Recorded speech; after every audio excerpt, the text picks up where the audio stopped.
Olá, bom dia! Bem-vindos ao Agroband. Etanol de soja. O Brasil será pioneiro na produção mundial. Leite nosso de cada dia.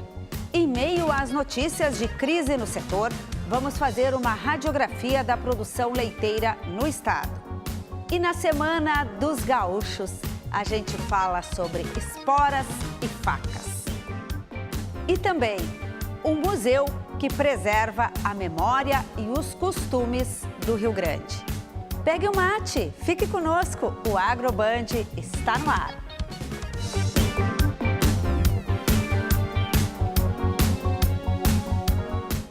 A gente começa com uma novidade. O Brasil vai produzir etanol a partir de soja. A iniciativa da empresa Caramuru é pioneira na indústria mundial. As experiências atuais são a partir de cana-de-açúcar, milho ou beterraba. O complexo industrial na cidade de Sorriso, no Mato Grosso, processará também lecitina. A unidade terá capacidade anual de 6.800.000 litros de etanol hidratado e 3.000 toneladas de lecitina. O projeto receberá recursos da FINEP, financiadora de estudos e projetos. E agora a gente fala de leite. O setor de produção no Brasil está passando por um momento delicado. Somente aqui no Rio Grande do Sul, nos últimos 2 anos, 19 mil criadores abandonaram a atividade. O dado está no relatório socioeconômico da cadeia produtiva do leite, elaborado pela Emater. Para falar sobre isso, a gente recebe o assistente técnico regional da Emater, o Martin Schmachtenberg. Bom dia, Martin. Bom dia, Elisamara. Bom dia, ouvintes do programa Agroband. Martin, a gente acabou de dizer que 19 mil produtores deixaram a atividade. É muita gente em pouco tempo. Vocês fizeram essa pesquisa agora no mês de junho, referente aos 2 últimos anos. O que aconteceu? Por que eles estão saindo da atividade? Deve-se à situação atual que tem passado a atividade, né? Principalmente com relação aos preços recebidos pelos produtores, que baixaram bastante nos últimos anos. E essa é a atividade que mais usa mão de obra no campo. E tem também uma dificuldade hoje de mão de obra para esse setor. Mais de 44% das pessoas que responderam à pesquisa, né, todos os produtores que produzem leite no estado do Rio Grande do Sul, informaram que um dos principais motivos é a falta de mão de obra para continuar ou para incrementar a atividade. Qual que foi a média que vocês concluíram nessa pesquisa de produção? E esses produtores que saíram são os bem pequenos, aqueles que têm até 50 litros por dia? São mais de 173 mil produtores de leite no estado do Rio Grande do Sul. A média diária ficou em torno de 173 litros dia por propriedade. Mas mais de 50% dos que desistiram da atividade nos últimos 2 anos têm uma produção de até 150 litros. Ou seja, mais da metade estão abaixo da média que os produtores produzem hoje. Então, são os de baixa litragem, são os que mais abandonaram a atividade nos últimos 2 anos. A gente tem uma reportagem que a nossa equipe produziu para mostrar exatamente essa situação. Vamos acompanhar com o Max Correia. 4 bilhões de litros de leite por ano. Essa é a média das ordenhas atual aqui no estado. Mas ao mesmo tempo em que a produtividade dos animais aumentou nos últimos anos, o número de produtores caiu mais de 20%.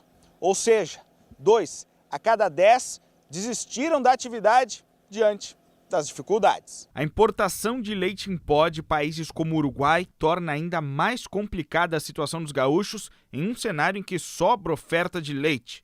O especialista aponta que esse mercado funciona em ciclos e pode reservar um cenário melhor mais adiante. Quando fica bom para o produtor, fica ruim para o consumidor e vice-versa. O ideal seria ter um preço que estimulasse o produtor a continuar produzindo um bom volume com qualidade e que satisfizesse os interesses do consumidor. Mas a gente sabe que essa balança nem sempre ela consegue um ponto de equilíbrio. No campo, o trabalho não para, ordenhando e tentando fechar a conta. A gente sempre brinca que o leite é no centavo, né? A cada 1 centavo que a gente deixa de ganhar ou perder, a gente multiplica pelo volume do leite, realmente é bem difícil de fechar a conta todo mês. Martin, esse é o desafio que a gente vinha conversando. E que futuro a gente tem para essa atividade? O que vocês detectaram nessa pesquisa? Qual que é a tendência? A tendência, infelizmente, é que um maior número de pequenos produtores deixem a atividade. Além da falta de mão de obra, a questão do preço, como vimos há pouco também, muitas propriedades não têm a sucessão familiar ou aquelas propriedades que a têm, os filhos não têm interesse pela atividade, até em função dos preços praticados, né? Então, a tendência é que os pequenos produtores saiam da atividade. Claro que nós, enquanto extensão rural e assistência técnica, precisamos fazer o nosso trabalho, ajudar essas propriedades, levando informações, né, melhorando a questão da alimentação animal, né, a gestão da propriedade, para que, quem sabe, os filhos nas propriedades onde existe a sucessão, que eles continuem se mantendo na atividade, né? Falasse antes, a atividade leiteira é a que emprega o maior número de mão de obra no agronegócio brasileiro. Nenhuma outra atividade emprega tantas pessoas. E o nosso relatório tem o nome relatório socioeconômico, não levando em relação apenas à questão econômica, mas também essa questão social. Porque todo aquele produtor que deixa a atividade, se ele não migrar para uma outra atividade agropecuária, ele vai sair da propriedade e vai vir para os centros urbanos e aí enfrentar aqueles problemas de êxodo rural e coisas que sempre acontecem. Bom, a gente viu também na reportagem essa questão da importação do leite em pó do Uruguai, que contribui para derrubar o preço aqui para o produtor, prejudicando a indústria também, porque a gente fala em cadeia leiteira.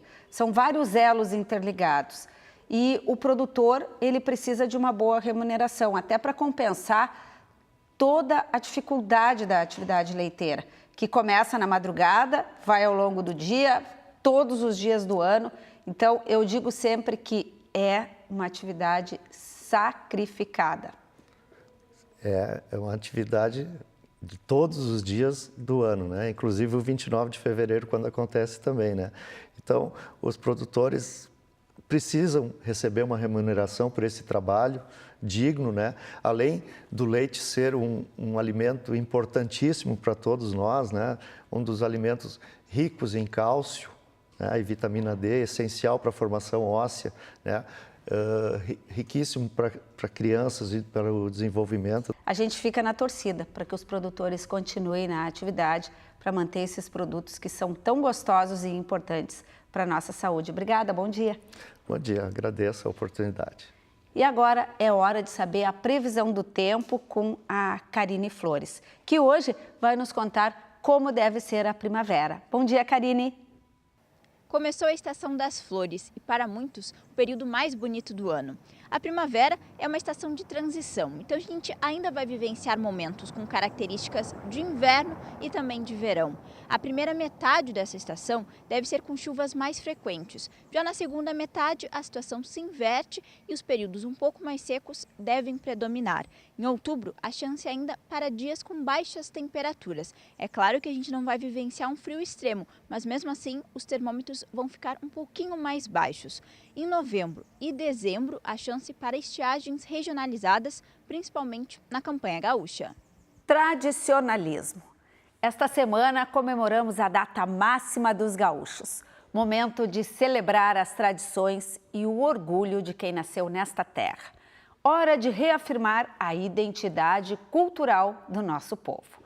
Recebemos o presidente do MTG, Nairo Calegaro, e o empresário Márcio Dávila, da Cutelaria Dávila. Bom dia, presidente Nairo. Bom dia, uma grande satisfação. Lenço branco? Chimango. Chimango, muito bem. De família. Meu pai também tem lenço branco, também de chimango.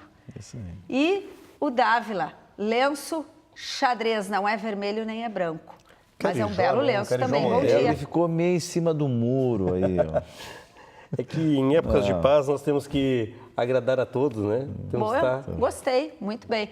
Bom, vocês já perceberam, a gente tem uma decoração especial hoje aqui no nosso cenário.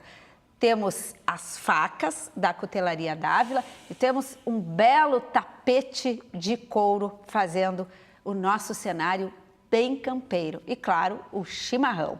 Então, agora eu vou pedir para o Dávila, da Cutelaria, que trouxe essas peças todas, contar um pouquinho para nós por que tem esse fascínio do gaúcho pelas facas.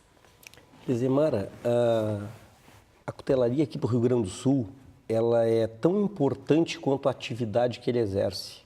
É uma ferramenta que coloca no homem do campo a condição de lidar com gado, de usar na cozinha, de salvar a própria vida. Então fica impossível, até porque, o Nairo há de concordar comigo, o MTG coloca em suas regras que a indumentária de um gaúcho bem piochado tem que ter uma faca na cintura. Presidente Nairo, a faca na cintura do gaúcho, eu vejo sempre atravessada aqui. É assim que tem que usar? É para trás? Tem um lugar certo? É uma comodidade na lida do campo, né? Na verdade, não é um regramento do MTG. O que o MTG faz? Ele descreve como era o comportamento social e cultural naquela época de nossos avós, de nossos pais. Ou seja, diz que a faca era de uso nas lidas de campo. Porque, como diz o nosso amigo Márcio, é uma ferramenta de trabalho, né? No campo, lá onde estava o homem, o cavalo e o gado, solito, ele tinha a faca como uma ferramenta para cortar uma cerca, cortar um moirão, cortar um laço se ele teve algum problema, né? Carnear um animal, ou seja, é uma ferramenta de trabalho. Nós trazemos isso hoje para a vida urbana, como um instrumento que faz parte da indumentária da nossa identidade regional, da nossa formação como gaúchos sul-rio-grandenses, né? E aí, hoje em dia, a faca tem todo um apelo social, ela tem uma questão de uma transmissão, né, Márcio? De pai para filho, de herança familiar, né? Ela de é um patrimônio. Colecionadores. Ela virou um patrimônio, é isso, Márcio? Exatamente, um patrimônio familiar. Então vamos falar desse patrimônio. Me mostra uma faca aí bem valorizada dessas que tu trouxeste. Nós temos aqui uma faca de 10 polegadas, com cabo prateado, bainha picaça, em aço damasco. O cabo é de alpaca. Alpaca. E o aço damasco, olha que interessante, ele é todo trabalhado. O que é aço damasco? O aço damasco é uma liga de 2 aços que não existe no mercado à venda. O cuteleiro tem que desenvolver, tem que produzir esse material. Então, isso não é uma peça que tu vai numa empresa e compra o aço para produzir a faca. O cuteleiro tem que fazer esse aço. A primeira vez que o mundo ocidental encontrou esse material foi na cidade de Damasco, na Síria. Por isso que ele carrega esse nome. E quanto custa, em média, uma faca assim? Essa peça aqui está no valor de R$ 2.300 na nossa cutelaria. Tem cuteleiros que têm peças bem mais valorizadas. Quero saber da bainha. É feita de quê? Couro? Couro de gado curtido e biqueira e bocal em alpaca. E a gente deixa a faca dentro da bainha ou fora para conservação? Pois é. Se tu tem uma gaveta onde tem várias facas, o interessante é que ela fique dentro da bainha, para que no abrir da gaveta os fios não se choquem e acabem danificando. O senhor deixa a sua na bainha, presidente Nairo? Deixo na bainha.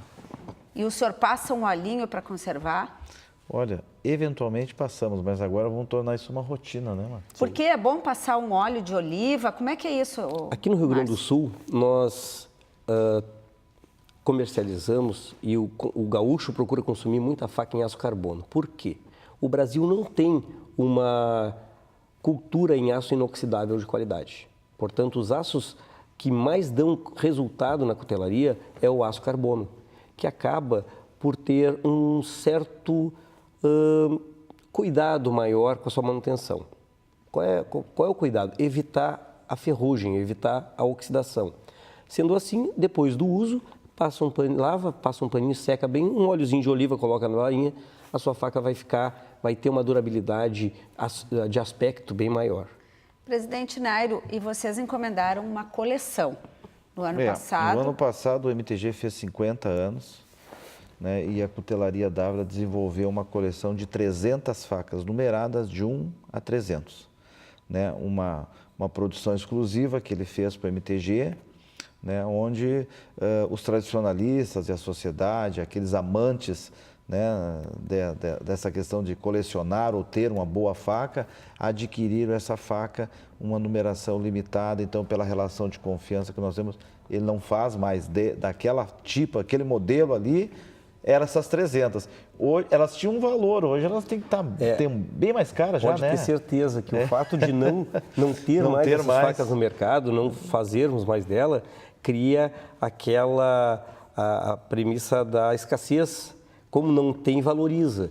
Então, tem peças hoje que já foram ofertadas mais de R$2.000 e a pessoa que recebeu essa oferta não quer, não né? vendeu, não até porque não vai ter mais. Ou então está esperando o mercado melhorar, né? A bolsa...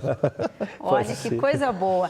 A gente está falando aqui de facas, pois agora a gente vai mostrar peças que retratam os costumes gaúchos. Tudo isso no Museu Rural, com objetos típicos do cotidiano campeiro. O forno de barro construído em cima da roda de carreta retrata um antigo causo gaúcho. Numa dessas fazendas no interior do estado, o patrão mandou o peão construir um forno com a boca para o norte. Quando ele está na metade do forno, chegou o capataz, mandou desmanchar e fazer a boca para o sul. E isso aconteceu sucessivamente, até que o peão se cansou de desmontar e montar, foi no galpão, pegou uma roda de carreta e montou o forno em cima da roda. Quando o patrão chegava, ele virava para o lado que o patrão queria. Quando o capataz chegava, ele virava para o outro lado. Esta é uma das peças desse mini museu rural, que tem ainda um isqueiro feito com guampa ou chifre e que acende pela faísca entre a pedra e o metal. Esse afiador de gilete que era usado provavelmente pelos homens com maior poder aquisitivo. E esse instrumento, apontado como verdadeiro bodoque, feito de madeira e corda para lançar pedras. As primeiras peças do museu, quando ele começou a ser montado em 1999, foram da própria família do seu Odorico. E uma delas é essa aqui, esse pequeno ferro em brasa, que se abria aqui, colocava brasa aqui dentro e servia para a mãe do seu Odorico passar as fitas do cabelo. Mas olha, muita gente usava isso aqui também para alisar o próprio cabelo. Nós morávamos para fora, no interior, na roça, e nós íamos no baile de chambatiro, que eles chamam lá para fora. E daí eu lavava o cabelo, tudo, botava o bobs no cabelo. Meu cabelo era crespo, é bem comprido. Aí depois que secava o cabelo, aí eu sentava na mesa, assim, e a minha irmã pegava esse ferro aqui com brasa e passava no meu cabelo. Ficava lisinho, para cima, assim, parecia chapinha. A chapinha de hoje era o ferro, passar o cabelo. Eu fico muito orgulhoso, né? E o Piquete se orgulha muito de poder mostrar para quem não conhece esse tipo de peça, esse tipo de utensílio, né? E as pessoas que conheceram, que algum dia tiveram, isso aqui eu tinha na casa da minha avó, isso aqui eu tinha antigamente, morava numa casa parecida com essa. Então a gente consegue emocionar quem não conheceu esse material e as pessoas que já conheceram chegam aqui e se emocionam também. Outra relíquia da família é esse sovel, usado pelo pai dele. A diferença entre o laço e o sovel é que o sovel é feito de um couro torcido, 3 tentos de couro torcido, e o laço é feito com couro trançado, né? E o sovel é feito para amansar um animal mais chucro, né? Um animal grande que não tem perigo de rebentar. Presidente Nairo, o senhor tem um ferro desses em casa? Tenho. Mas não passava o cabelo com ele? Não, passava as fraldas mesmo. Olha! As fraldas, tu vê como é que é, né? É verdade, são relíquias, a gente viu aí. São relíquias, eu acho que cada um, através desses objetos, consegue contar a sua história, né? Contar suas origens e, ao mesmo tempo, entender todo esse processo de formação nossa aqui no estado. Isso é importante. Márcio, falando de relíquias, de tradição, tem uma coleção de facas dos heróis Farroupilha. Tem alguma aqui, inclusive. Pois é, Lizimar. Nós temos uma coleção com 10 facas que homenageiam, que ressuscitam os heróis farroupilhas. Entre elas tem Anita Garibaldi, Giuseppe Garibaldi, que formam o casal eterno e romântico da nossa Revolução. Tem Corte Real, Onofre Pires. Essa que eu vou te mostrar agora, por exemplo, é uma peça do Bento Manuel. Herói Farroupilha, Bento Manuel. Nós temos uma também, Lanceiros Negros, que os Lanceiros Negros foram os únicos que lutaram pela liberdade realmente. Os outros foram, os interesses dos coronéis era mais uma questão de taxa de impostos e não propriamente a liberdade, né? Olha que bacana o trabalho de vocês, a ideia. Agora eu quero saber de que é esse cabo aqui. Esse cabo é guajuvira. É uma madeira. Uma madeira da nossa região. E tem cabo de osso, os cabos são os mais diversos materiais. O que usa mais? Olha, a cutelaria convencional usa madeira, osso e alpaca. Aí se tu vai pegar uma cutelaria mais de excelência, uma cutelaria mais refinada, acredite, tem cabos com dente de mamute. Mamute não existe. Sim, mas na Sibéria existem pessoas que ganham a vida coletando, escavando nas montanhas ossos de animais já extintos para vender no mercado da cutelaria. Uma tala de dente de mamute em torno de aí, 800, 900 dólares. E quero saber por que tem que dar uma moeda quando ganha uma faca. Que história é essa? Pois é. Eu vou aproveitar o ensejo e a pergunta e já vou... Eu trouxe aqui uma faca que vou te fazer de regalo. Olha, aproveitando o gancho da moeda. Que bacana. Isso aqui é uma faca chefe, produzida na nossa cutelaria, com cabo em guajuvira, tenha bondade, cuidado que está bem afiada. Tenho certeza que vai... Que beleza! Nossa, estou emocionada. Mas eu vim preparada, tá pensando que não? Bom, olha aqui, ó. Trouxe a moeda. Trouxe a moeda para te dar. Olha aqui, ó. Olha, então, adorei. Vou te contar a história da moeda. No Rio Grande do Sul, dizem já os antigos que não se dá faca de presente, senão corta a amizade. Eu discordo um pouco dessa cultura, mas a gente procura sempre fazer com que ela não morra. Porque eu acho que a faca, ela une. Daqui a 10 anos, tu vai olhar para essa peça e vai dizer assim, o Márcio Dávila, o sujeito que fez essa faca, me deu de presente. No Agroband. No Agroband, com certeza. Mas por que não pode ser uma cédula? Porque antigamente não existia cédula, existia apenas moeda. E o nosso amigo Nairo vai concordar comigo que a ideia é manter a tradição. Manter a tradição. Eu quero saber como é que eu vou cuidar da minha faca para afiar. Como é que a gente faz? Essa faca, durante muito tempo, claro que vai depender da base na qual tu vai cortar. Aquela tabuinha de vidro, base de vidro que as mulheres adoram, a pia de mármore, de pedra de granito, é um veneno para qualquer fio de faca. A madeira é melhor? A madeira, por ser mais macia, por ser mais fibrosa, ela ajuda a manter mais o fio da faca. Claro que com o tempo tu vai precisar ou dar uma chairadinha, ou passa num afiador, mas essa aí é uma peça que vai durar o fio bastante tempo, tu vai ver só. Presidente Nairo, a gente falou das facas, a gente viu o Museu Rural, vocês vieram pilchados, com lenço, com bota, com bombacha, com o cinto. Isso é o orgulho do gaúcho. E a gente diz às vezes, eu que sou do interior, que o Márcio está de boina também, que é só lá para fora. Não, agora a gente usa na cidade também. Porto Alegre se tornou um grande polo de miscigenação de todas as regiões do estado do Rio Grande do Sul. Todos convergem aqui para Porto Alegre e trazem do interior alguns aspectos da regionalidade local para cá. O acampamento Farroupilha, ele reflete tudo isso. Ali nós temos gente da fronteira, do litoral, das Missões, do Planalto, da Serra, enfim, e todos de uma forma ou de outra refletem a sua regionalidade, os seus polos culturais ali, né? Então, eu acho que Porto Alegre já incorporou isso. Nós, rio-grandenses aqui, somos um pouco diferentes, temos alguns hábitos, uma formação, não somos melhores, como dissemos, nem piores. É por isso que esse sentimento, esse orgulho de ser gaúcho é extremamente importante. Eu adorei isso, eu adorei estar aqui na companhia do presidente do MTG, o Nairo Calegaro, e do Márcio Dávila, que é da Cutelaria Dávila. Imagina, a gente falou da cultura do Rio Grande do Sul. Nós somos gaúchos, temos muito orgulho disso. Andamos pelo mundo levando esse orgulho. E é isso que a gente fez aqui no nosso Agroband de hoje também. Muito obrigada, presidente Nairo. Muito obrigada, Márcio. Obrigada pelo meu presente, vai ser muito bem usado. Tenho certeza disso. E eu acho que a gente contribuiu um pouco ao longo desse mês de setembro para mostrar a cultura do Rio Grande.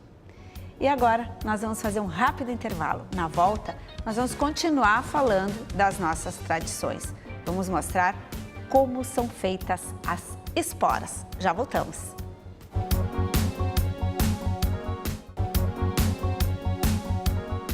O Agroband está de volta.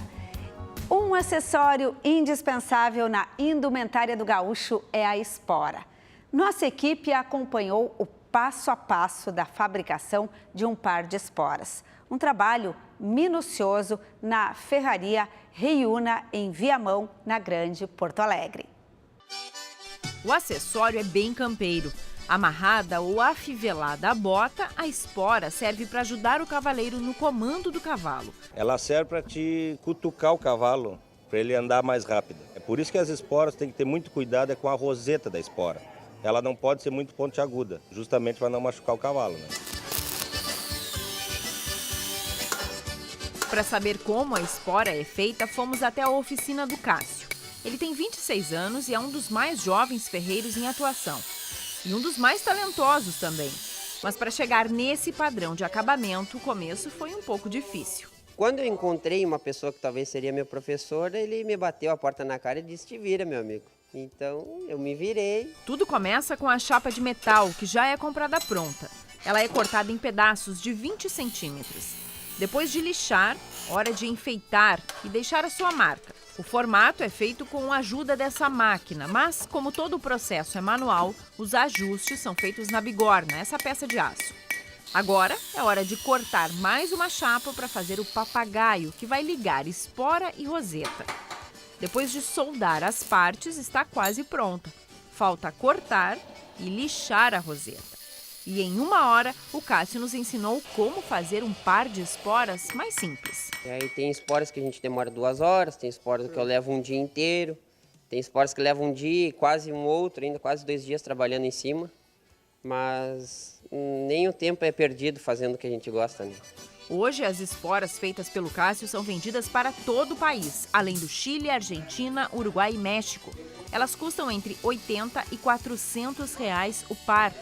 E pensar que o negócio começou até por acaso, culpa da namorada, campeã gaúcha de rédeas. Eu fiz a primeira espora para ela, e aí o professor dela quis, o colega quis, e aí foi crescendo, tanto que o meu sogro me demitiu para mim poder criar o meu negócio. Hoje, graças a Deus, me sinto realizado e na arte que eu domino, eu me sinto um doutor. O Agroband de hoje fica por aqui. Não esqueça que você pode conferir outras informações durante a programação da Band no Agronotícias e também pelo facebook.com/programa Agroband. Aproveite o dia. Tchau!